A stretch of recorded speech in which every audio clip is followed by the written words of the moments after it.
आम्ही आमच्या ट्रॅक्टरसाठी नातेवाईक असलेला एक कामगार ड्रायव्हर ठेवला होता. घराशी जवळीक असल्याने तो नेहमी घरात येत असे. एकदा मी घरी एकटी असताना त्याने मर्यादा ओलांडली आणि मला नको ते करू लागला.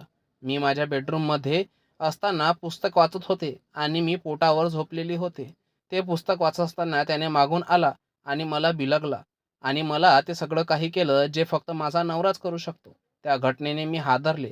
नवऱ्याला सांगावं की नाही या विचारात मी तुटून गेली. शेवटी मी धैर्य करून नवऱ्याला सगळं सांगितलं.